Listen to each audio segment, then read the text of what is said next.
Blue whale, Russian Sinai-Kit, Romanized Sinai-Kit, also known as the Blue Whale Challenge, is a social network phenomenon dating from 2016 that is claimed to exist in several countries.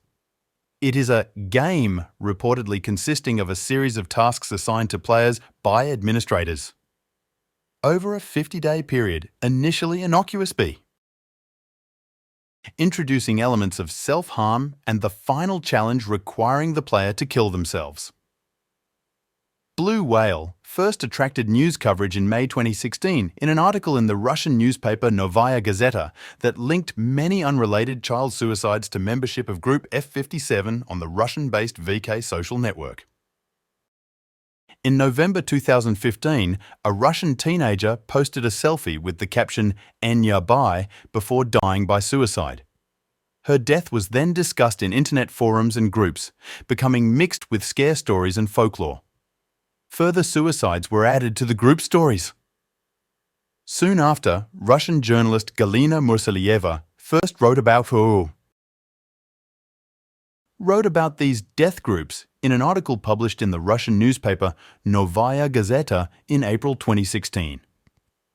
The article described the F57 groups on Russian social media site VK, which she claimed had incited 130 teenagers to kill themselves. Mursalieva's article was criticized at the time of its release for lacking,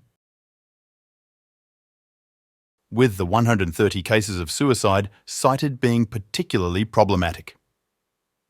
The number was originally suggested by the father of one of the teenagers, Sergei Pestov, who came to the figure 130 by using Russian media sources to look for child suicides he believed were linked to online groups. He then produced a brochure which implied that foreign intelligence operatives were responsible for encouraging Russian children to die by suicide. After an investigation by Evgeny Berg for Meduza, Mursalieva responded by saying in fact there had been at least 200 suicides.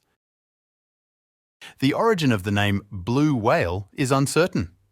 Some reports say that it comes from a song by the Russian rock band Lumen. Its opening lines are "Why scream when no one hears what we're talking about?" and it features a huge blue whale that can't break through the net. Others believe it to be a reference to beaching. The game is said to run on different social media platforms and is described as a relationship between an administrator and a participant. Over a period of 50 days, the administrator sets one task per day. The tasks seem innocuous to begin with. Get up at 4:30 a.m., watch a horror movie, and move on to self-harm, leading to the participant killing themselves on the final day. As professor at Russian State University for the Humanities, Alexandra Arkhipova found that the administrators were found to be children aged between 12 and 14, drawn to the story as it became widely reported and not, as the hysteria had intimated, predatory adults. The teenagers, it's curious. And we never know how it's going to work in their brain and what they will decide to do. These children and these parents need to know. They need to know and watch. As law enforcement investigates the circumstances of the suicide, the family continues to search for evidence, hoping their tragedy will prevent others from falling prey to Blue Whale. How will you remember her? Happy, and as my little sister that I love and I miss.